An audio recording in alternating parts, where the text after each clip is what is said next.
नमस्कार, स्वागत है आपका एसएस न्यूज में और मैं हूं आपके साथ सारा चौधरी।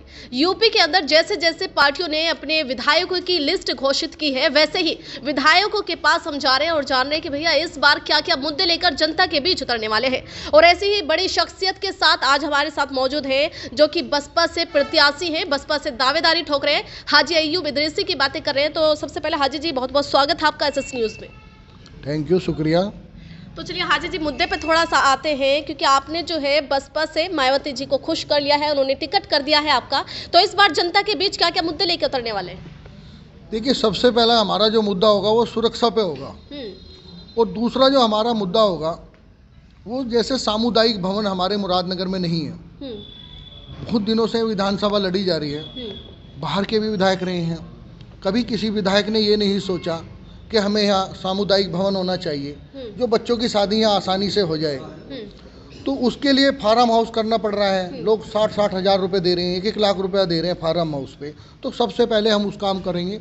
दूसरा, जो लॉ एंड ऑर्डर है उसको सुधारने का काम करेंगे, जो सुरक्षा है उस पर जोर देंगे। तीसरा, जैसे बस स्टैंड है हमारे यहाँ, बस स्टैंड पे कोई टॉयलेट सुविधा नहीं है, बहन बेटियाँ बाहर जाती हैं, कोई अनफॉर्चुनेटली कोई ऐसा हो जाए तो वहाँ पर कोई सुरक्षा या कुछ इस तरह से टॉयलेट वगैरह या किसी जेंट्स के लिए कोई नहीं है। बल्कि जो पैसेंजर खड़े होते हैं वो आइड साइड में खड़े होके ये काम करते हैं। तो इस तरीके से बहन बेटियाँ शर्मसार होती हैं। तो बड़ी चीज़ें हैं हमारी, जो इन पर हमें मुद्दे हैं देखने हैं।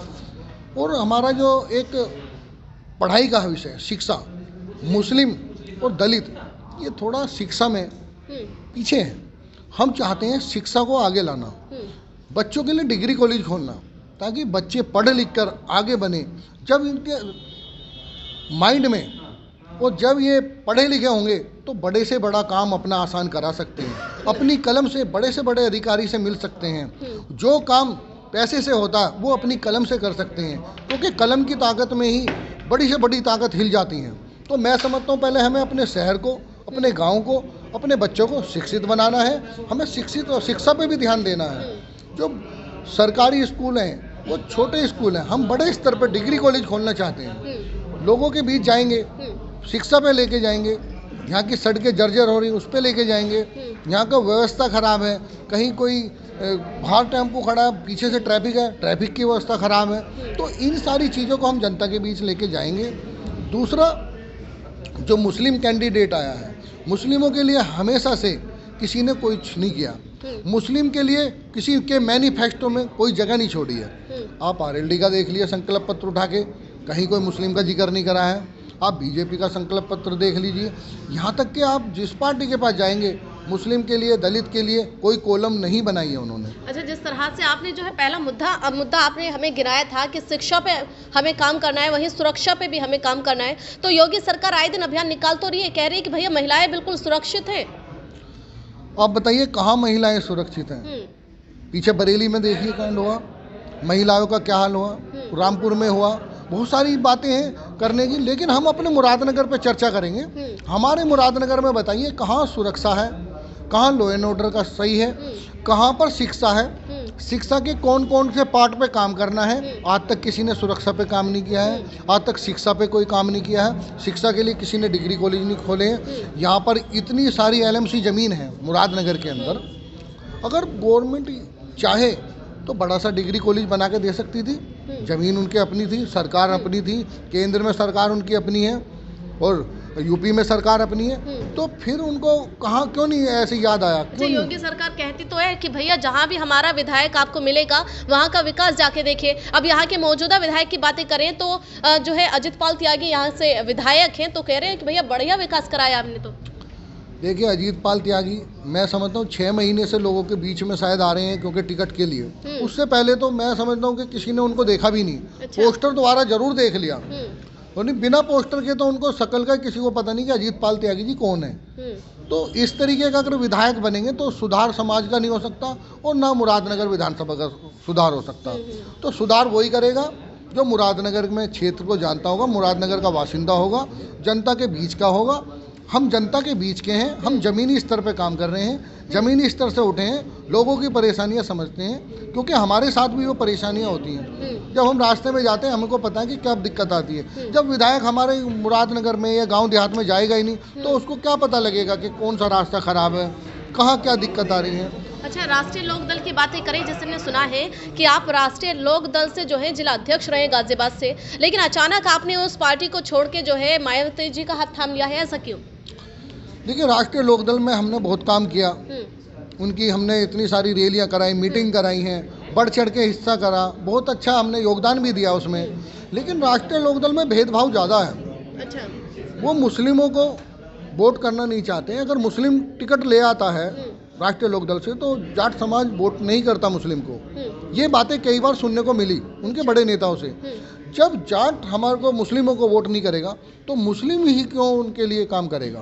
तो इस मुद्दे को हमने छोड़ के, इसलिए हमने वो पार्टी छोड़ दी और बहन जी से पास जाके मिले। बहन जी ने हमें समय दिया, बहन जी ने हमारे लिए वेट किया और हमारे को विजय का आशीर्वाद दिया और बोला कि हमारे लोग आपका मुंह उठाए सम्मान करेंगे और जाके आपको घर घर जाके आपके साथ काम करेंगे और मिलके कंधे से कंधा मिलके काम करेंगे। तो जिस तरह से आप जो है, अब देखिए इलेक्शन की तैयारी में लग चुके हैं, गांव-गांव जाके सर्वे भी कर रहे हैं, तो लोगों का किस तरह का समर्थन आपको मिल रहा है? देखिए, अभी हम झिलावा में गए, वहाँ पर बड़े बुजुर्ग थे, हमने अपनी बात रखी और हमको देख के उनकी आंखों में आंसू झलक आए। उन्होंने कहा कि हमारे पास आज तक कोई ऑप्शन नहीं था कि हम कहाँ जाएं, लेकिन अब मुस्लिम कैंडिडेट अब आप आगे हो, अब हम आपके साथ हैं। हमें कोई ये नहीं देखना कि हमें सपा है या क्या है या बसपा है, हमें अपना कैंडिडेट देखना है और वो कैंडिडेट विजय जिता के भेजना है। अच्छा, देखिए जो है हाजी अयूब जी के साथ हम मौजूद हैं, जिसने जो है बसपा ज्वाइन कर ली है, जिन्होंने बसपा ज्वाइन कर ली है, बसपा से उनको टिकट भी मिला है और बड़े बारीक मुद्दे जो लेकर हैं ये जनता के बीच उतर रहे हैं। कह रहे हैं कि भैया जो हमारे अजित पाल त्यागी थे उन्होंने सिर्फ पोस्टर से ही जनता को अपने दर्शन कराए हैं, बीच में कभी नहीं आए हैं। अब इन्होंने बहुत सारे इरादे वादे जनता से कर लिए हैं, लेकिन आने वाला वक्त ये बताएगा कि इन इरादे वादों में कितनी जान बैठने वाली है। और ऐसी खबरें देखने के लिए एसएस न्यूज़ चैनल को देखते रहिए। मैं सना चौधरी, कैमरामैन रेहान के साथ। हमारी जो मेहनत है वो ज़मीनी स्तर की है। हम लोगों से गांव-गांव जाके संपर्क कर रहे हैं, हमें हर वर्ग का, हर समाज का सहयोग मिल रहा है। अब तक यहाँ ऐसा था कि मुस्लिम का कोई चेहरा नहीं था किसी भी पार्टी से। अब एक ऑप्शन खुल गया है मुस्लिमों के लिए, जो कि मुस्लिम पहले कहीं और जाना चाह रहे थे गठबंधन के साथ। आज मुस्लिम का दिमाग घूम गया, आज मुस्लिम जो है वो अपने की तरफ आ गया है। और मैं समझता हूँ कि आने वाले टाइम तक, चुनाव के टाइम तक 100% मुस्लिम जो है वो बीएसपी में हमारे साथ खड़ा होगा और पूर्ण रूप से हमें जो है वोट करेगा। अच्छा, कुछ सुनने में ये भी आ रहा है कि एमआईएम भी आपके सपोर्ट के लिए साथ में आ रहा है, गठबंधन की बात चल रही है, तो किस तरीके से लगता है कि क्या एमआईएम के साथ पार्टी पार बसा पाएगी या नहीं बसा पाएगी? देखिए, जहाँ तक बात है दूसरी पार्टी का गठबंधन से, तो गठबंधन का काम तो बहन कुमारी मायावती जी देखती हैं, उनको ज़्यादा बेहतर पता है। वो तो जो पार्टी का निर्णय होगा, जो सुप्रीमो का निर्णय होगा, उसके अकॉर्डिंग वो फैसला लिया जाएगा। बहरहाल हमारी जो नज़र है, हमारी जो पैनी नज़र है वो मुरादनगर विधानसभा पे है और हमें ये सीट को जिताकर बहन जी को तोहफे में देना है। अरे सामने अगर आप देखें सत्ताधारी पार्टी जो है उस पर अजित पाल त्यागी जी यहाँ से विधायक हैं, वो लगातार कार्य क्षेत्र में काम कर रहे हैं, तो किस तरीके से आप उनके सामने अपनी दावेदारी को जो है रख सकेंगे, किस तरीके से लोगों के बीच जा सकेंगे और कितनी आपकी किन अहम बातों पर आपके लिए लोग जो है आपके साथ आएंगे, क्या क्या मुद्दे हैं आपके? देखिए, अब से पहले हम भी मुरादनगर के ही के वासिंदे हैं। यहाँ के लोग सताए हुए हैं, प्रताड़ित हैं, लोग परेशान हैं।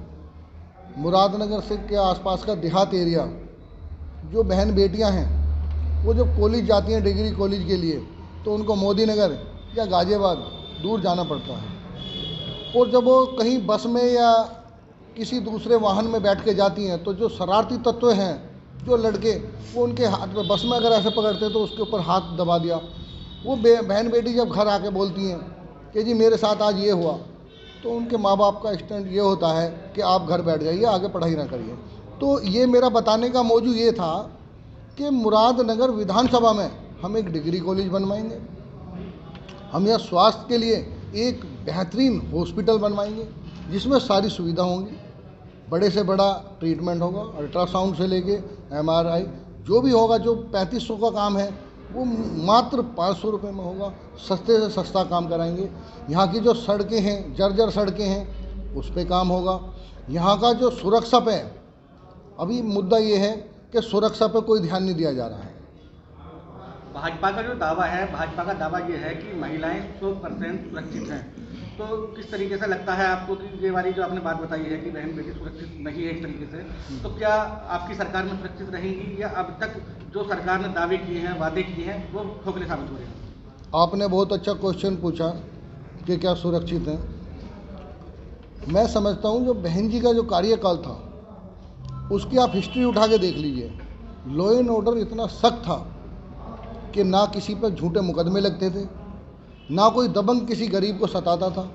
आज आप जाके देख लीजिए कितने दबंग सता रहे हैं। जो दबंग लोग हैं वो भूमाफिया, वो ज़मीन कब्जा रहे हैं। बहन बेटियां रात को निकल जाती हैं तो उनको परेशान किया जा रहा है। आज बहन बेटियां शाम को रात को निकलना ही नहीं चाहती। बीजेपी का दावा है कि बहन बेटियां रात को निकल रही हैं, सुरक्षित हैं बिल्कुल, और एंटी रोमियो स्क्वाड जो बनाया गया है वो उनके लिए धड़ाके से काम कर रहा है। स्कूलों पर, हर गलियारों में, बाजारों में वो देखिए, अगर बीजेपी के आप जो दावे बताएंगे तो फिर मैं बहुत सारी बातें बता दूंगा, क्योंकि 15-15 लाख भी आएंगे खाते में, ठीक है जी। काला धन भी स्विट्जरलैंड से वापस आएगा। बहुत सारी नीतियाँ। आए क्या 15 लाख रुपए? बताइए किसके खाते में आए हैं? काला धन बताइए कहाँ पर वापस आया है? तो बहुत सारी बातें हैं। इसलिए कोई जुमला कुछ भी छोड़ दो, ये जुमलेबाजी की सरकार है। ये गरीब मजलूम की सरकार नहीं है, ये शरण जाति की सरकार है। ये असहाय लोगों की सरकार नहीं है। हम सताए हुए लोग हैं, मुस्लिम हैं, दलित हैं, ये सताए हुए लोग हैं। अच्छा, इससे पहले आप आरएलडी में थे, उसको आपने किस लिए छोड़ दिया था? देखिए, मैं आरएलडी में जिला अध्यक्ष था अल्पसंख्यक प्रकोष्ठ से। मैं लगभग 6-7 महीने उसमें रहा हूँ। मैंने मेहनत भी करी, मैंने उनके लिए काम किया, उनकी रैलियाँ कराई। मैंने 16 तारीख वाली जो रैली हुई थी गुड़ मंडी में जैन चौधरी की, उसका हेलीपैड उतरने की व्यवस्था बनवाई, कॉन्ट्रैक्टर अपना भेजा, भट्टे से ईंट मंगवाई, पूरा ग्राउंड सफाई कराया, पानी की व्यवस्था बनवाई, बिजली की वायर जो थी उनको कटवाया, एक्शन साहब से परमिशन लेके ये सारे व्यवस्था बनाई। उसके बाद जब मंच पे बैठने की बात आई तो उन्होंने कहा कि जी हम जो है किसी मौलाना को नहीं बिठाएंगे, मंच पे जो बैठेगा वो हमारी मर्जी से बैठेगा। हमने उनको बोला, भाई अगर एक मुस्लिम समाज का आदमी मंच पे बैठेगा तो एक समाज में अच्छा मैसेज जाएगा, लोग समझेंगे कि मुस्लिमों को साथ लेके चल रहे हैं। लेकिन उनकी सोच थी उलट आरएसएस वाली। वो चाहते थे कि मुस्लिम को आगे ना लाओ। वही कारण हमारे साथ हुआ। जब लोनी में एक मीटिंग थी, वहाँ पर क्षेत्रीय अध्यक्ष भी थे, उन्होंने कहा कि हम मुस्लिमों को टिकट नहीं देंगे, और अगर देंगे तो उन सीटों पे देंगे जहाँ पर मुस्लिमों का वर्चस्व बहुत ज़्यादा है, जहाँ पर हमारा कैंडिडेट हारने की वो है। अगर हमने मुस्लिमों को टिकट दिया तो जाट समाज मुस्लिमों को वोट नहीं करेगा। क्या आपको इस पार्टी में आने से ऐसा लगता है कि यहाँ पे मतलब मुस्लिम हिंदू का ऐसा कोई भेदभाव नहीं होगा? बहुत अच्छा क्वेश्चन आपका। मैं जब से इस पार्टी में आया हूँ, जितनी मेहनत मैंने नहीं अब तक 6 महीने में की है, उससे ज़्यादा जो बसपा का कैडर है वो साथ में मिलके मुझे धन्यवाद दे रहा है, बधाई देने आ रहा है, मेरे घर पे आ रहा है, मेरे साथ में खड़ा हुआ है। और तो और 35 लड़के अलग अलग टीम बना के 2-2 की, 4-4 की, 3-3 की, वो गांव-गांव देहात जा रहे हैं, लोगों को समझा रहे हैं, हमारे प्रति वोट मांग रहे हैं। उनका स्टैंड ये है कि आप अपने में मेहनत कीजिए, हमारे लोग तो एकजुट हैं और एक जगह हैं। जो पहले सताए हुए लोग थे, दलितों को इतना सताया गया इस सरकार ने कि वो आज ऑटोमेटिक मजबूर हो गए हैं वो एक जगह आने पर। आज वो बीएसपी पे एकदम 100% आ गया है। अब आ जाओ मुस्लिम पे। मुस्लिमों के लिए कोई ऑप्शन नहीं था, आज मुस्लिमों के लिए बीएसपी ने ऑप्शन खोल दिया है। और मैं समझता हूँ आने वाले चुनाव के टाइम तक सारे मुस्लिम एकजुट होकर एक ही जगह आएंगे, एक प्लेटफॉर्म पर आएंगे और हमें जिताने का काम करेंगे, बीएसपी को जिता के कैंडिडेट, और जब बहन कुमारी मायावती जी को तोहफा देंगे। तो जो समाजवादी पार्टी है उसकी जिस तरीके से नीति चल रही है, वो नीति भी बिल्कुल सेम टू सेम जो आप बता रहे हैं उसी तरीके की नीति चल रही है, उस पर वो काम कर रहे हैं। हालांकि भाजपा में भगदड़ मचा दी है उन्होंने, काफ़ी लोग वहाँ से अखिलेश की सरकार में जा रहे हैं। तो किस तरीके से लगता है क्या गठबंधन यहाँ पर जिस तरीके का जोर है, तो किस तरीके से उसके सामना आप कर पाएंगे, किस तरीके से कार्य क्षेत्र में रहेगा? देखिए, गठबंधन का जो है वो पश्चिमी उत्तर प्रदेश को लेके ज़्यादा बवाल चल रहा है, लेकिन मैं समझता हूँ जब परिस्थिति कुछ और आ जाती है, आज सब लोग समझ रहे हैं कि जी गठबंधन का जोर है, गठबंधन, जब रिजल्ट आएंगे तो परिणाम कुछ और होंगे। जो आदमी नहीं सोच पाता वो स्थिति पैदा हो जाती है, वो स्थिति निकल के आएगी। जब गठबंधन को भी बहुमत नहीं मिलेगा और बीजेपी को भी बहुमत नहीं मिलेगा तो हमारी बहन कुमारी मायावती जी सरकार बनाएंगी और उनके जो एमएलए होंगे वो मंत्री बनेंगे। आप देखना परिस्थिति कुछ और ही निकल के आएंगी। आपके क्षेत्र में एक बड़ा हादसा हुआ था, उस हादसे को लेकर आप किन किन लोगों से मिले हैं जो आज अब तक धरने प्रदर्शन में बैठे हैं? कभी उनका कैंडल मार्च निकल रहा है क्योंकि 1 साल से ज़्यादा वक्त बीत गया है, सरकार ने दावे किए थे नौकरी के और उनके मुआवजे के, तो क्या कुछ सही साबित हुआ उनका या वो ऐसे ही बैठे रहेंगे? देखिए, ये हादसा जब हुआ तो हमारे ही लोग वहाँ पहुँचे शमशान घाट में और एक एक आदमी को निकालने का प्रयास किसने किया? मुस्लिम लोगों ने किया। आप न्यूज़ पे देख सकते हैं, सामने आई थी मुस्लिम लोगों की जो कि वहाँ काम कर रहे थे। न्यूज़ पे भी देख सकते हैं आप, मुस्लिमों ने ही साथ दिया। तो मुस्लिम जो है वो हर जगह खड़ा हो जाता, सहानुभूति दिखाता। रही बात आपने बताया कि जी नगर पालिका में धरने प्रदर्शन पे बैठी, सबसे पहले कौन गया वहाँ? सबसे पहले हाजी अयूब इदरीसी गया नगर पालिका में, उनको सपोर्ट करा। पहले दिन में गया, दूसरे दिन में गया। उसके बाद जब उन लेडीज़ों से हमारी बात हुई, उन्होंने कहा जी हम मुरादनगर बस स्टैंड से लेकर नगर पालिका तक हम कैंडल मार्च निकालना चाह रहे हैं, क्या आप हमारा सहयोग देंगे? तो उस टाइम मैं RLD में था। मैंने अपने जिलाध्यक्ष से पूछा कि इस तरह की कंडीशन है, हम कल मार्च निकालने जा रहे हैं इन लोगों को जो पीड़ित लोग हैं। उन्होंने कहा नहीं भाई, ऐसा मार्च मत निकाल देना, क्योंकि हमारा ही चेयरमैन बैठा हुआ है तेवतिया, हमारे समुदाय का है, हम कोई काम ऐसा नहीं करेंगे जो हमारा समुदाय हमारे से नाराज होगा। हमें विधानसभा चुनाव लड़ना है। तो जाति का मतभेद, आपस में भेदभाव इतना ज़्यादा है कि वो खुल के ये बोल देते हैं कि जी जाट मुस्लिम को वोट नहीं करेगा। इस तरह की जब बात आती है तो भाई भेदभाव में राजनीति नहीं चलती। देखिए, जो जाट लैंग्वेज जाट वोट था वो टूटकर बीजेपी पे पड़ा था। पिछली अगर बात की जाए पिछली बार इस बार 13 महीने बहुत अच्छी तरीके से गाजीपुर बॉर्डर पर बिठाए रखे हैं और उसके बाद परिणाम ये आए हैं कि अब आप अपने घर चले जाएं, क्योंकि अब आपके पक्ष में फैसला कर दिया। तो क्या जाट किस तरफ जाने वाला है, किस तरफ रुख करने वाला है अपना? देखिए, जाट समाज जब वहाँ से उठ के आया तो उनको एक बहुत बड़ा आश्वासन दिया गया, 1-1 करोड़ रुपए मृतकों को मिलेंगे, उनकी नौकरी मिलेगी परिवार को, उन पे मुकदमे जो दर्ज हैं वो वापस होंगे। आप जाके देखिए कहाँ उनके मुकदमे वापस लिए गए। चलो वो उनकी अपनी बात है, लेकिन मैं समझता हूँ जाट समाज जो है वो गांव देहात जो किसान है वो RLD से ज़रूर जुड़ा होगा, मैं नहीं कह सकता ऐसी बात। लेकिन जो शहरी जाट है, जो शहर में रह रहा है, वो जाट के साथ नहीं है, वो RLD के साथ नहीं है, वो कहीं ना कहीं बटा हुआ है।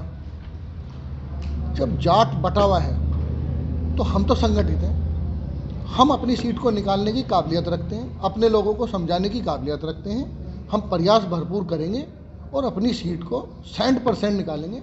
हम चाहेंगे कि हमारा रिजल्ट दोपहर 1 बजे तक विजयी आए। मुरादनगर की आवाम को क्या संदेश देना चाहेंगे आप पार्टी के लिए काम कर रहे हैं, कार्य कर रहे हैं, तो क्या संदेश उनके लिए देना चाहते हैं मुरादनगर की जनता है? मैं मुरादनगर की जनता को भी और गांव देहात की जनता को भी, पूरे विधानसभा की जनता को मैसेज ये देना चाहता हूं कि आप मुझ पे विश्वास कीजिए, मैं आपका भाई हूं। मुझको आप आधी रात को भी उठाओगे तो मैं तुरंत चलूँगा। ये मान लीजिए कि घर की मुर्गी दाल बराबर। आज अगर मैं यहाँ बैठा हूँ तो भाइयों की, जनता की दुआओं से ही बैठा हूँ, क्योंकि मैंने बड़े बड़े काम जनता के लिए पहले भी किए हैं। मैं निष्पक्ष बिना स्वार्थ के लोगों के काम आया हूँ। मैंने हॉस्पिटल की तैयारी करी, जिस हॉस्पिटल में मैंने अनाउंसमेंट पहले भी किया था कि लोगों को फ्री में इलाज होगा और जो महिलाएं गर्भवती गाँव में हैं उनके लिए वैन लगाई जाएगी, गाड़ी लगाई जाएगी, उनको लेके आना और छोड़ के आना फ्री ऑफ कॉस्ट होगा। जो 25,000-30,000 रुपये का खर्चा आता है वहाँ नाके बराबर खर्च आएगा। तो मैं लोगों से जुड़ा हुआ हूँ, उस बेस पे काम कर रहा हूँ और मैं समझता हूँ जनता एक प्लेटफॉर्म पर आएगी और हमें विजयी बनाएगी। कुल मिला के जमीनी हकीकत की तरफ जाएं तो जैसे जहाँ के गांव दूर हैं शहरी से, मुरादनगर से, तो आप कहीं ना कहीं हॉस्पिटल बनवाने का या उनको लाने ले जाने का जो कार्य है आपकी तरफ से बेहतर रहेगा। बिल्कुल बिल्कुल बिल्कुल, हम जो भी करेंगे जनता के लिए करेंगे, और मेरी अपनी जो लाइफ है वो अब जनता के लिए कर दी है। मैंने अपने लिए बहुत काम कर लिया। मैं 14 साल की उम्र से अपना बिजनेस चला रहा था, और मैंने अभी 14 साल के पीरियड के अंदर किसी को 1 रुपया भी मैंने अपनी लेबर का बकाया नहीं छोड़ा। अगर कोई चला भी जाता हमारे यहाँ से काम छोड़ के, तो 10 तारीख को उसको फ़ोन कर दिया जाता कि आइए अपनी पेमेंट ले जाइए। तो उसी बेस पे ऊपर वाले ने मेरे को समझा और यहाँ तक पहुँचाया। जब टिकट लाने का मतलब है तो कोई टिकट आसानी से नहीं मिल जाता। कोई ये कंडक्टर वो नहीं है बस के जाके टिकट कटवा के जेब में रख के ले आया।